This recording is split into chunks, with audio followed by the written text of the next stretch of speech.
Hi, I'm Dr. Michael Bogart of Aspect Ministries, and I am doing a series on the Great Flood of Noah. In previous videos, I have compared flood stories from Europe, the Middle East, and Africa, as well as India, with the story of Noah in the Bible. In this video, I want to look at a few of the many flood legends from East Asia, the Indian Ocean, and the Pacific. Well, let's start with the Altaic-speaking peoples of Central Asia. From them, we have this story.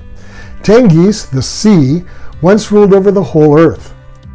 And during Tengiz's reign, there was a good man named Nama who had three sons, Sozun-ul, Sar-ul, and Balkis.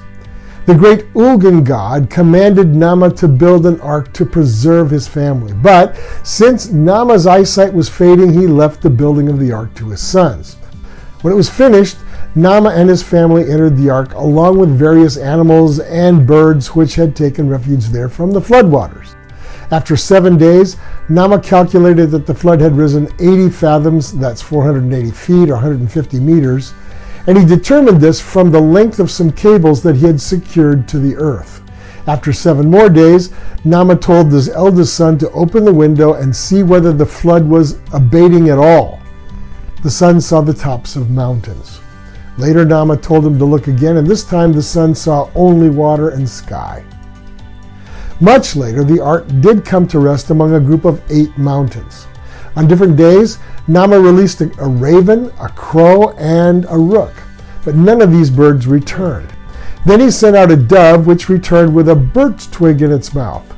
The dove also spoke and told Nama that the other birds hadn't returned because they had found the carcasses of a deer, a dog, and a horse, and they were feasting. This news caused such anger in Nama that he cursed these birds as carrion eaters until the end of time. The Kamchadals of northeast Siberia preserve this tale. In the early days of the world, a great flood covered the whole earth. Only a few people were able to save themselves on rafts made from tree trunks bound together. On these rafts, they brought with them their property and their provisions, and they were finally stranded on some mountains when the floodwaters abated. The Chinese legend of Gunyu speaks of an overflow of a great river in China. The emperor commissioned a man named Gun to control the floodwaters, but after many attempts, Gun could not do it. Then a different emperor arose, and he commissioned Gun's son Yu to succeed where his father had failed. Yu soon realized that it was humanly impossible to stop the floods, so he appealed to heaven for help and was finally able to drain the waters into the sea. The Lolo people of southwestern China tell this story. In the mists of antiquity, people were wicked. The great father Tsegunzi sent a messenger down to earth asking for flesh and blood from a mortal. Well, no mortal responded except for Dumu. In great wrath, Tsegunzi opened the floodgates and the rainwaters and covered the entire earth, and it reached up to the sky. Only Dumu with his 4 sons, a few others, some wild ducks and lampreys, were saved in a hollowed-out log.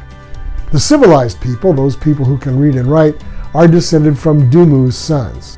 The ignorant peoples of the earth descend from wooden figures that Dumu constructed after the flood. Now, this concept of wooden people will pop up again in the Mayan story we'll find in another video. The Andaman Islanders inhabit a chain of islands in the Bay of Bengal east of India. Sometime after creation, they say, people became disobedient. In his outrage, Puluga, the creator, sent a flood which covered the whole land except for a few mountains, one of which was called Saddle Peak. The only survivors were 2 men and 2 women who just happened to be in a canoe when the flood came. The flood waters drained away and they landed, but they had almost nothing to live on. After the couples had warmed themselves by a fire sent by Puluga, they began to murmur against him and even plotted to murder their creator. However, Puluga explained that people had brought the flood on themselves by their disobedience, and that any further offenses would be severely punished. After that, the Creator never spoke face to face with people again. Now let's hear a story from one of the Australian Aboriginal tribes. The Bunduba people say that long ago there was a great flood. This flood was a judgment on some naughty children who caught an owl and plucked out its feathers. These children forced a reed through the owl's nose, and they committed many other shameful acts towards it.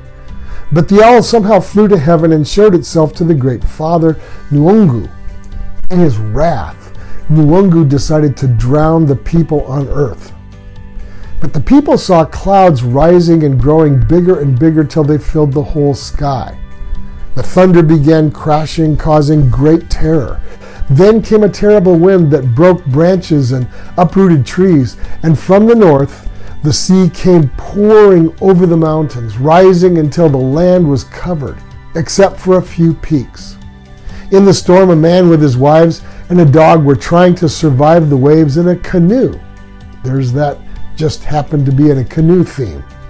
They had almost given up trying to survive when a bird with a leaf in its mouth flew in front of them and led them to Mount Broom. On Mount Broom they landed and found a few other survivors. Then the great left-handed man cut his little finger and let the blood trickle down into the floodwaters, which began to recede and eventually disappeared entirely. There were no other survivors. Now we'll move into the Pacific, where we will hear about the Hawaiian Noah. Nu'upule, which means praying Nu'u, escaped the great flood in a large vessel with a house on top of it. He landed on top of a mountain on the island of Hawaii, and there he sacrificed kava, a pig, and coconuts to heaven. The god Kane then came down on a rainbow and explained why he had sent the flood. And by the way, several other Hawaiian legends which predate the arrival of Westerners seem to have an eerie similarity to Bible stories. Kind of makes you wonder. The Melanesian Islanders are from a different part of the Pacific. They tell about their hero named Quat, who built a canoe on a mountain to survive a deluge that he knew was coming. Well, that short story will bring this video to a close.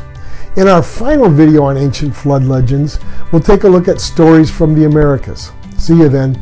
This is Dr. Michael Bogart with Aspect Ministries.